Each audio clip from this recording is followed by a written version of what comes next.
Assalamualaikum warahmatullahi wabarakatuh. Sekarang kita kuliah pembelajaran tari untuk mahasiswa ibu yang berada di Bukit Tinggi ya, PGSD Bukit Tinggi. Pada minggu ke-9 Anda sudah mengirim semua tentang tari tudung saji ya, tentang tari tudung saji prakteknya. Dan sebenarnya inti dari perkuliahan kita ini adalah bagaimana Anda bisa membuat tarian sederhana untuk anak-anak gitu. Jadi itu seperti itu.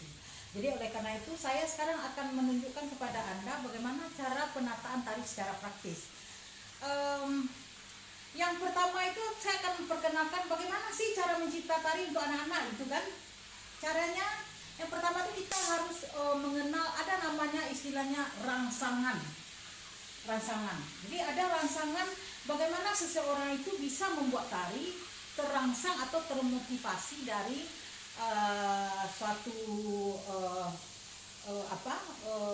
beberapa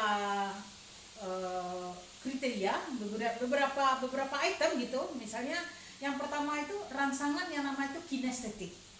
Rangsangan kinestetik itu adalah sebuah rangsangan yang seseorang melihat sebuah gerak atau dari tubuhnya sendiri, gerak memunculkan dari tubuhnya sendiri atau dari gerakan di luar dirinya gitu, terus membuat tarian baru berdasarkan gerak itu. Jadi kinetik. Jadi kalau misalnya untuk anak luar biasa ya, anak-anak terbelakang anak-anak pendidikan luar biasa itu, nah itu kinetik. Jadi bagaimana seorang guru mengembangkan kinetik gerak-gerak yang muncul dari dirinya itu sendiri, nah gitu. Jadi kalau misalnya itu sebenarnya kalau di dalam tari pendidikan luar sekolah itu memang itu yang diperlukan. Artinya bagaimana seorang guru mengamati kinetik siswanya yang dalam kondisi terbelakang itu. Artinya kekurangan itu ya. Kalau ya anak luar biasa artinya yang dia tidak bisa berbicara, ada kelainan atau sering disebut juga idiot gitu kan, anak-anak seperti itu. Dari gerak tubuhnya itulah kita bagaimana kita mengembangkan gerak-gerak itu.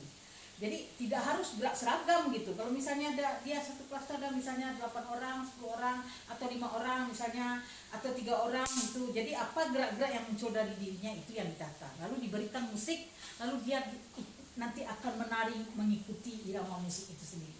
Kan gitu. Nah, tetapi di dalam manusia normal gitu, bagaimana seseorang itu kinetik itu juga diperlukan. Jadi ada kinestetik. Kinestetik itu adalah gerak yang kita lihat dari luar. Kalau kinetik itu misalnya kita sudah punya dasar bawaan tari itu, misalnya Anda tari piring, ding ding ding ding ding ding ding ding ding, ada tari piring misalnya kan, ada bawaan tari piring. Nah, atau kemarin tari tudung saji, Anda sudah punya tadi tudung sajinya, itu kan? Atau ini, Anda sudah punya kemarin kan, Anda sudah belajar tari tudung saji. Jadi tudung saji itu bagaimana ini menjadi kinestetik bagi seorang koreografer. Sebagai seorang guru tari, bagaimana tari tudung saji ini bisa Anda kembangkan menjadi tari dalam bentuk lain gitu. Jadi bukan tari tudung saji lagi namanya. Ya, Anda memberikan nama apa terserah Anda, tetapi dari gerak yang ini saja, ini misalnya dari ini saja. Nah, itu bisa dikembangkan. Jadi kalau misalnya ini misalnya tum tang itu misalnya, jadi kita mengembangkan dari bentuk itu karena Anda termotivasinya dari tudung saji gitu. Itu yang dimaksud dengan rangsangan kinestetik. Jadi gerak yang kita koreografi itu adalah berdasarkan gerak-gerak yang kita lihat, yang kita amati gitu, seperti itu ada di sekitar kita. Nah, termasuk gerak yang ada pada tubuh kita. Kalau Anda misalnya sudah menyatu gerak-gerak tudung saji itu dengan Anda, dengan sendirinya seperti ini ya, kan gini, kemarin ini terus kan ada, nah ini kan ada begini, nah Anda jadi begini misalnya, nah ini adalah pengembangan Anda gitu.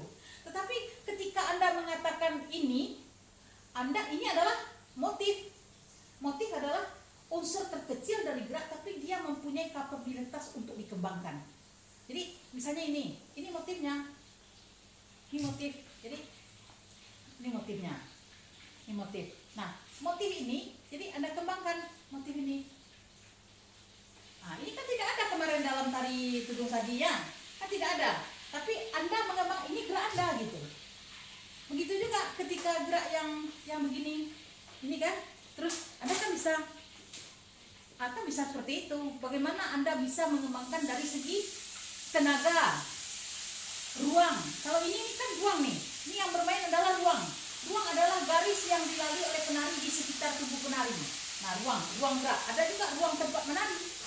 Ruang tempat menari, ya ada yang penonton melihat dari satu arah. Kemudian ada yang sistem arena seperti itu. Nah, itu yang perlu Anda pahami. Sekarang kalau misalnya kita mengembangkan dari segi jadi tenaga, ruang dan waktu. Dari awal saya sudah mengasih tahu itu ya. Jadi ini kinestetik. Jadi kalau misalnya kinestetik, apa lagi gerak yang dari kinestetik Anda punya? Misalnya Anda aduh, payung tidak ada pula di sini. Yang mana payungnya? Saya ambil payung. Misalnya Anda melihat tari payung. Ini tari payung ya, Anda melihat tari payung. Lalu Anda bisa mengembangkannya, mendapat kinestetik dari payung itu. Jadi bisa Anda tari payung kan ada la la la la la, bukan itu apa namanya? La la la la la la la.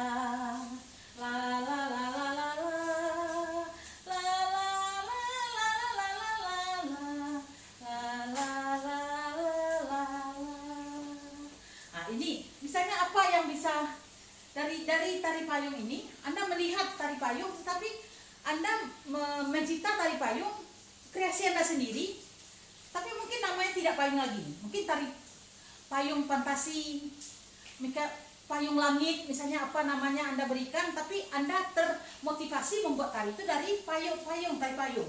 Silakan Anda tonton tari payung, Anda amati gerak tari payung itu, apa yang bisa Anda ciptakan tari baru dari tari payung itu sendiri. Itu yang dimaksud dengan kinestetik. Oke?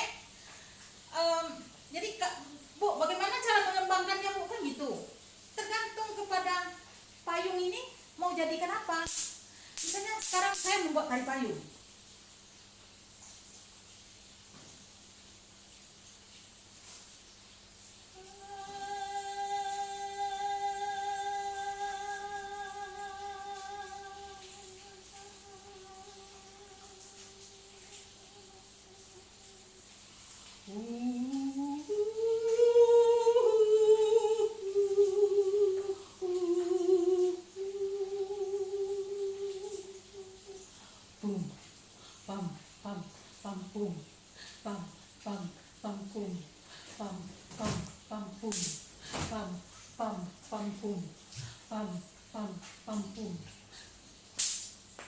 Nah, ini adalah bentuk karya kita sendiri. Mana ada lagi tari payung Sofianinya?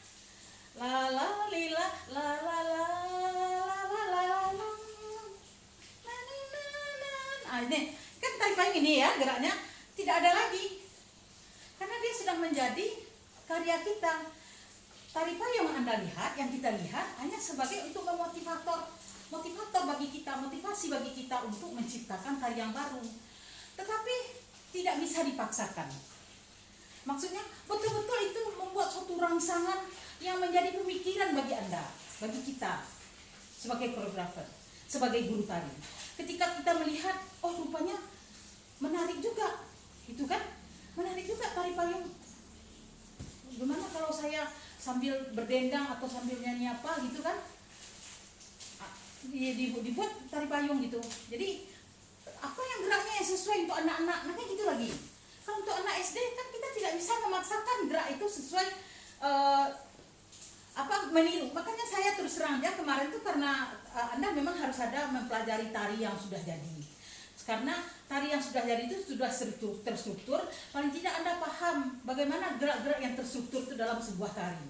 Bagaimana sebuah gerak itu bisa dianggap sebuah gerak tari kan gitu. Makanya tari tudung sadi kemarin tuh untuk memperkenalkan kepada ada sebuah genre tari yang bernuansa Melayu gitu kan. Karena tari itu saya mudah mengajarkannya. saya rasa itu tari yang paling mudah. Kalau tari Minang aduh susah gitu kan. Nah, susahnya itu maksudnya di dalam waktu yang singkat, yang Anda tidak ada belajar dasar-dasar tari Minang. Jadi makanya saya ambil keputusan kemarin karena orang Malaysia pun meminta tari tudung saji itu diajarkan di sana melalui Zoom, terus saya juga sekalian aja Anda juga bisa mengikuti, karena kita walaupun kita sama-sama di Sumatera Barat, tapi kan kenyataannya kita tidak bisa tidak bisa berkomunikasi secara langsung. Sekarang pandemi juga menjadi loh, jadi itu. Jadi oleh karena itu saya sarankan Anda buatlah tari yang sederhana yang berdasarkan kinestetik. Nah itu pertama. Kalau Bu, kalau misalnya kinestetiknya dari tari rentak Bu, kan gitu. Mana tahu anda di antara Anda yang 3 kelas ini, mana tahu ada tung tung tak, tung tung tak, tung tung tak, tak tung tung tak. Jadi Anda membuatnya. Nah, itu karakternya bukan tari rentak, tetapi itu kreasi Anda. Anda membuatnya itu kan kreasi kita. Tetapi saya sarankan, sekarang Anda tahu enggak, sedang lagi viralnya pendapat seorang tokoh budaya tentang bagaimana sebuah lembaga itu merusak kepada tatanan tari tradisional, tari Minangkabau. Anda perlu tahu, tari Minangkabau itu dia ada tari tradisional, ada tari kreasi. Nah, tari-tari tradisi itu tari yang berkembang di setiap daerah yang ada di Sumatera Barat atau di Minangkabau. Jadi kalau misalnya di pesisir selatan itu tari Dantak Kudo. Saya perkenalkan sedikit tari Dantak Kudo. La la la la la, tak tum, tak tak tak tak tum, tak tum, tak tak tak tak tum, tak tum, tak tak tak tak tum, tak tum, hop, tum, tak tum, tak tak tak. Ini sarikon mana? Tak tum, tak tak tak tak tum, tak tum. Nah itu. Jadi itu bentuk gerak tari tradisi. Kalau itu saya ajarkan kepada Anda, teknik tarinya itu berat. Mana mampu. Oleh karena itu, di Minangkabau pada umumnya, karena tari itu berdasarkan pencak silat, jadi sehingga tari yang berdasarkan pencak silat itu agak berat dilakukan oleh perempuan. Makanya Sofiani Hurihadam membuat tari kreasi yang masih mengacu kepada nilai-nilai tradisi. Jadi misalnya kalau perempuan menari kan tidak cocok gerak yang seperti mengangkat-angkat kaki begini, misalnya kan silat. Kalau dasar-dasar silat itu itulah jadi laki-laki sih sebenarnya enggak. Jadi oleh karena itu pendahulu tari itu dia membuat tari sesuai dengan karakter perempuan gitu. Jadi makanya siapa Ibu Hurihadam contohnya tari piring. Dia tari piringnya. Kalau tari piring di Minang tuh gini-gini. Tung tak seperti ini. Jadi ini kaki nih apalagi daerah pesisir, ada daerah juga daerah kalau Anda melihat cuma lah tari tradisi yang ada di Pariangan. Nah Anda lihat itu kan misalnya kan my husband bapak lewat tak apa-apa. Jadi seperti itu contohnya. Tari Hurihadam contohnya kan. Dari tari piring yang ada tradisi yang ada di daerah itu, dia menarikan gini dengan biola. Beliau itu kan kepakarannya main biola ya, satu keturunan itu Pak Busanul Arifin, Hurihadam, Irsyad Adam, Busanul Arifin Adam yang tua, kemudian yang pendiri ASKI Perempuannya itu, kemudian Akhir Adam. Jadi itu 4 bersaudara ya, Adam bersaudara itu 4. Jadi Hurihadam adiknya perempuan. Jadi la la la la la. Ini tari piring yang dibuat oleh Ibu Hurihadam. Jadi bagaimana pula gerak itu tidak ada membuka sedikit pun ini misalnya. Memang tari kita itu begitu dasarnya. Jadi gitu. Bagaimana tidak dibuat tari itu ada mengangkat tangan segala macam itu ya tidak bisa. Karena memang dasar tari Minang itu di situ tidak bisa. Cuman kalau kaki yang mengangkang begini, kita bisa buat begini. Biasanya kan gini, misalnya. Kita perempuan bisa begini. Kan bisa begini, kakinya bisa di itu ya. Itu contohnya. Jadi itu makanya tari saya mengatakan gaya kinestetik tadi itu, ya bagaimana kita melihat tari itu, tertarik kita untuk membuat tari itu sendiri. Jadi untuk pertemuan kali ini Ibu memperkenalkan kepada Anda kinestetik. Kemudian dari kinestetik itu kita kenal motif.